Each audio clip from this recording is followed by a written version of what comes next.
Good morning. Hope you're having a great week.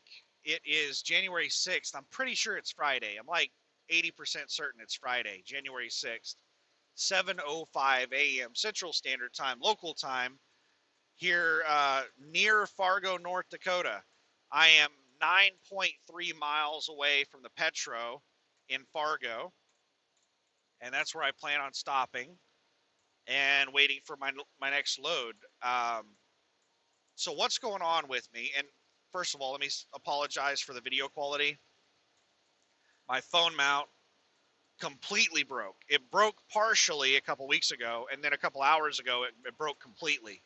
So I basically have the phone mount gorilla taped to the dash. So it's setting really low, and it's not in a good position. It's shaking a lot more than normal, and you're getting a lot of wiper blade in the picture, but it's the best we can do right now.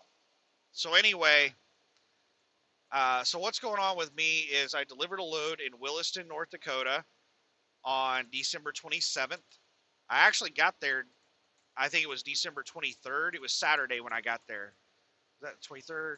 No, 27th, 26th, 25th, 24th. I got there the 24th, Saturday the 24th. But they were closed until Tuesday because of the holiday. Delivered on Tuesday, and then I sat there until last night waiting on a load. And I didn't get a single load alert for a load within 200 miles of Williston, North Dakota. I started searching further away and I found that there were not a lot of loads, but there were a decent number, like, at least a couple loads a day being posted in the Fargo area. So I was like, well, I'm not going to just keep sitting here in Williston forever waiting on a load. I'm going to relocate to Fargo because all of the loads that were getting posted in Fargo were same day pickup, and I was 400 miles away from Fargo, so I couldn't make it there in time to pick any of the loads up. I couldn't make any of the pickup or delivery appointments. So I just finally gave up on Williston and decided to relocate to Fargo. And I'm going to try to get a load coming out of Fargo. It'd be really awesome if I could book a load today, pick it up, and then I could have the weekend to deliver it. I wouldn't be able to put a whole lot of miles on it right after I picked it up because I'm driving 400 miles just to get over here to Fargo. But I could pick up a load and put an hour or two driving on it and pull over, take a 10. But we'll see what gets posted today. I might have to wait through the weekend, but we'll just wait and see.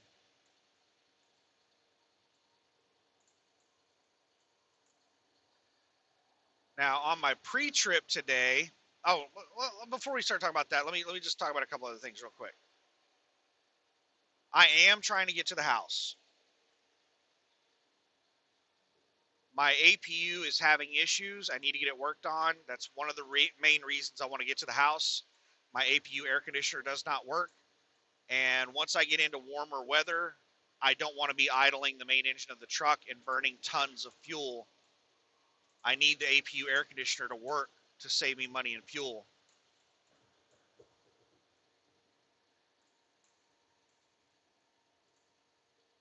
So I need to get to the house to get the APU worked on. I don't trust putting it into a random dealer out here over the road. I'm very picky with who works on my shit. Um, I've also been out over the road for almost a month now, or right out a month. And I've built up quite a bit of dirty laundry, so I need to swing into the house and get that cleaned. I'm hoping to only stay at the house for a week or two at most and get back out over the road again.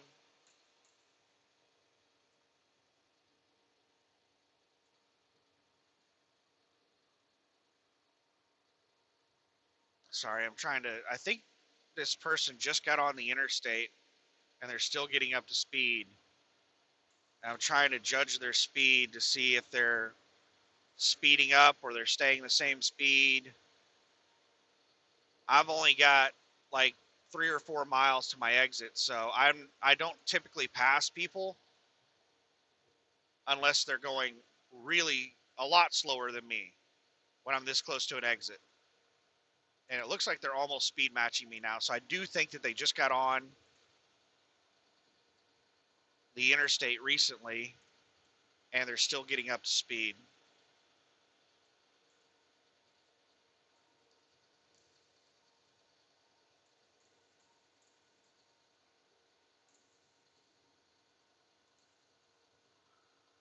But yeah, we got 3.5 miles until we get to the Petro. I'll keep rolling until I get parked. So, drama when I started my day today. So, one of the things that I do in really cold weather during my pre trip is I test to make sure that my air lines are not frozen up on my brake system. Now, you can do tug tests and stuff like that, and that'll let you know whether or not your brake pads are frozen to the drum. But that's not really going to help you with your air system. So one of the things that I do, this asshole just keeps slowing down and slowing. He's got to be taking an exit or something because he just keeps slowing down more and more and more. We were going 65 and now I'm down to 57 because this asshole just keeps slowing down.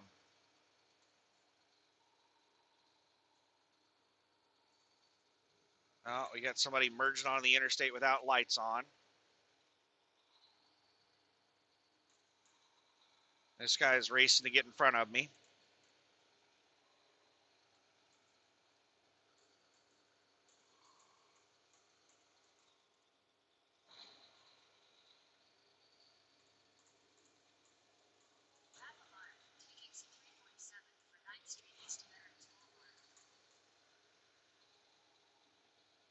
Is this rush hour traffic in Fargo, North Dakota?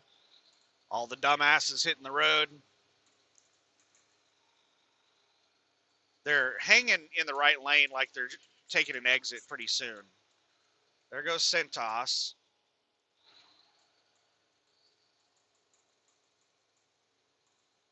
Most local traffic that congests the roads, the interstate during rush hour, they're only on the interstate for a mile or two. The majority of cars are only on the interstate for less than like 5 miles. Oh my goodness. All these assholes merging on have to be in front of me.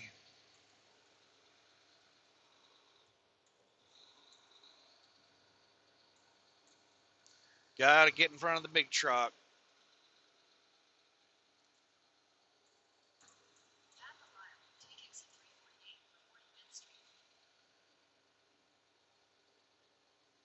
All right, this is my exit.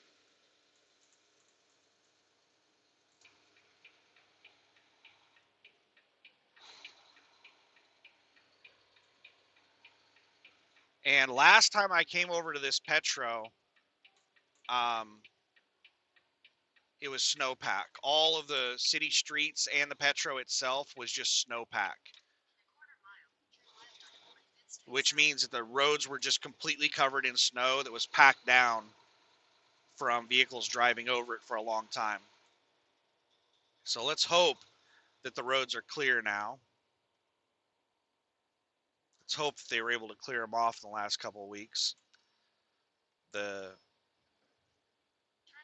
the off ramp here being cleared is a good sign.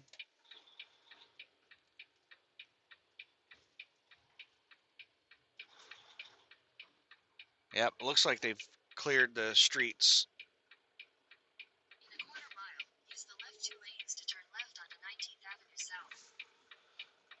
But so what I do to test the air brakes in really cold weather to make sure they're not frozen up is I'll push the brakes in like 3 to 4 inches the way you normally press the brakes in whenever you're doing, normal braking.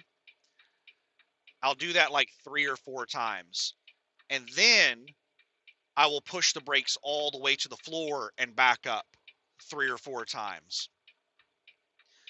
And whenever I was doing that, whenever I started this drive shift, the first time I pushed the brakes all the way to the floor, all of a sudden I heard air, like an airline burst or something like that, just tons of air. And both my front and, both of my air tanks, my main and my reserve, tank 1 and 2, both of them lost all air pressure. Um, Engaged the parking brakes on the tractor and trailer, and I just continued losing air pressure. So I was sitting in the truck. I got out of the truck and I walked around it, and it sounded like the air was coming from probably a brake chamber on the drives. The air leak was coming from somewhere underneath the fifth wheel.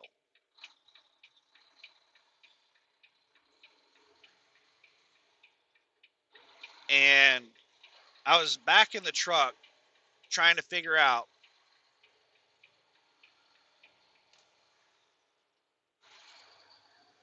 what in the hell to do. I was thinking about getting my all my rain gear on. I was like, I'm gonna have to get all my rain gear on and crawl underneath the truck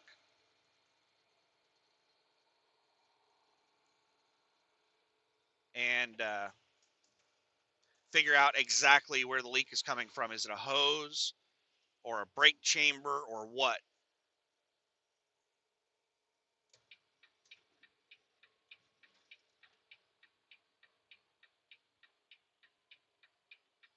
Use the left 2 lanes to turn left onto 19th Avenue South.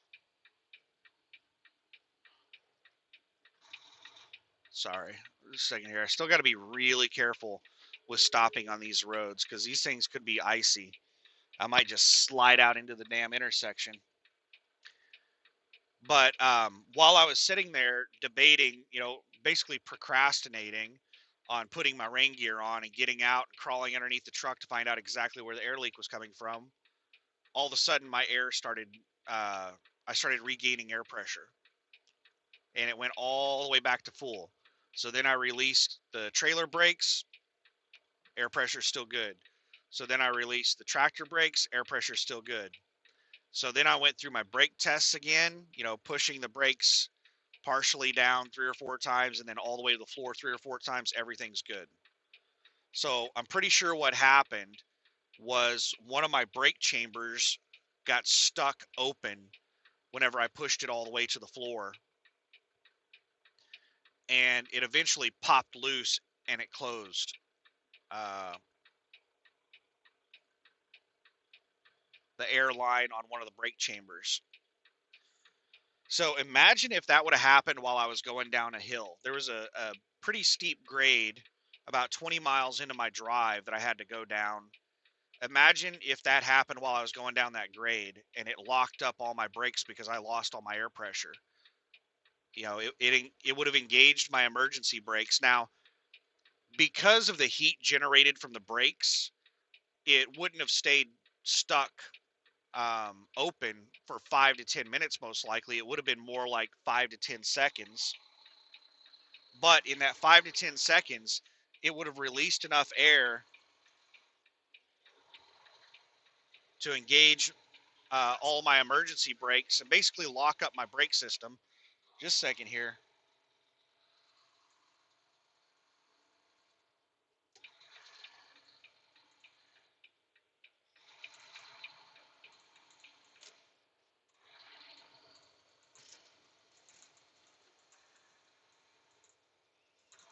Um, it would have.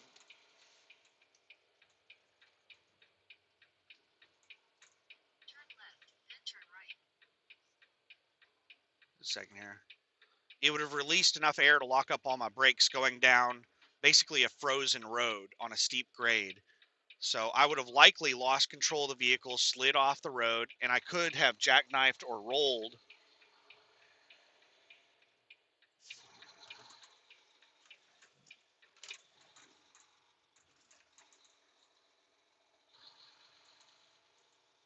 Your destination is Oh, I on the just got right. a warning that I lost traction right there.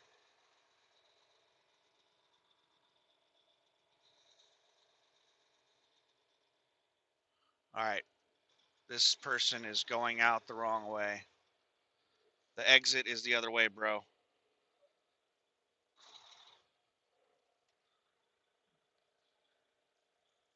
Dumbass. Oh my goodness. He's trying not to go over 5 miles an hour. These idiots.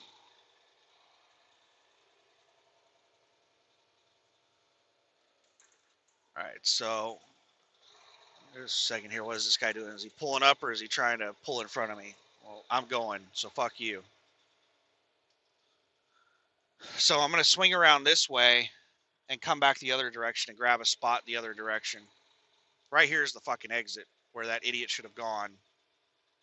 On the right side of the scale here is the exit lane. But no, that dumbass got to flip a bitch, block the entrance. Are these reserved? I might grab one of these spots over to my left, but I'm pretty sure they're reserved. I doubt they're enforcing reserved parking. Yeah, I'm not gonna even attempt it because I can't see any markings or anything over here. Like, right there's a spot. You know what? We're gonna grab that spot. We're gonna grab it because it is right here at the entrance. Man, let's turn the heater up really high because I'm rolling the window down.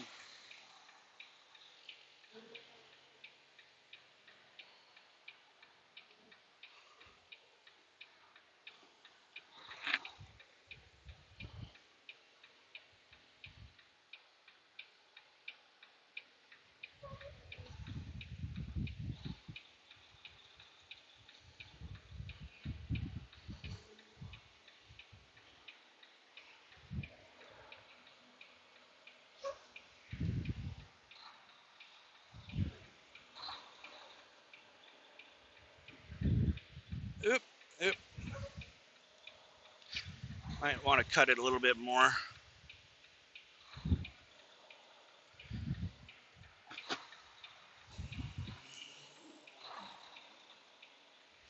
All right, we're good. I'm gonna do one little pull up here to straighten out a little bit, just so I can see down through there. All right, we're perfectly lined up, straight back from here.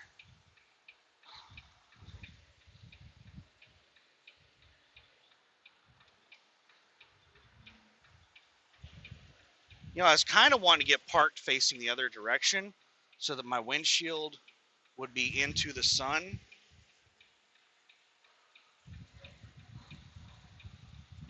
But you know what? It's not going to make a huge difference.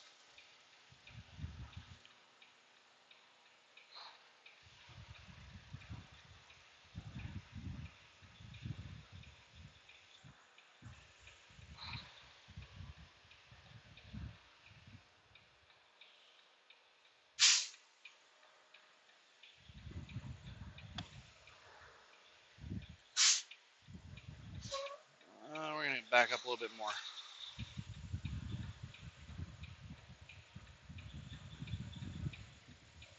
All right.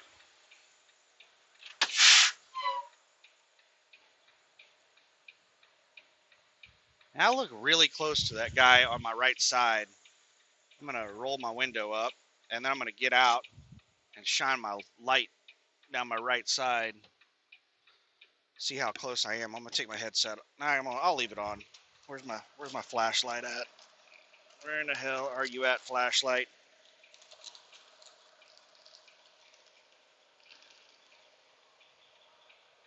What the hell did I do with my flashlight?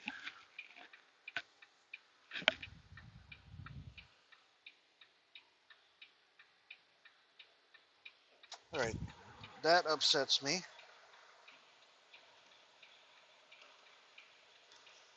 I took my flashlight out of the holder where I always keep it at so that I could get something out of there. And apparently, I didn't put it back in the spot where it goes. This is how we lose things.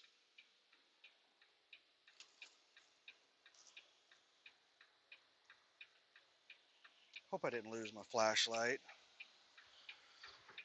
I can get another one, but all right.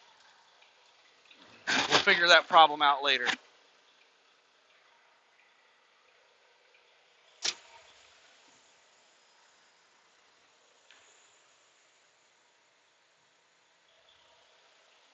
Yeah, I'm pretty damn close to the person to my right, but I don't know who's parked crooked. I'm perfectly lined up with the person to my left, and I'm about as close to them as I can possibly get.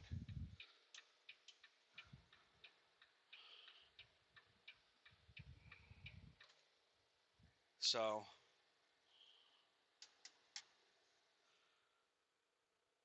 and yeah, I'm in shorts and a t-shirt.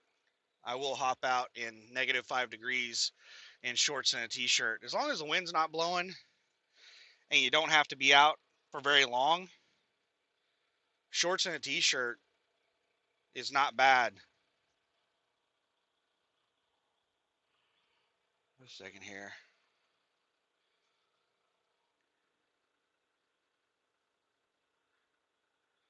Son of a biscuit. You have 4 hours and 31 minutes of remaining drive time. I logged a PTI, but I didn't do the report. It's because we're doing one now. I think it's because my routine got messed up. The whole air brake thing shook me up, and I ended up forgetting to do my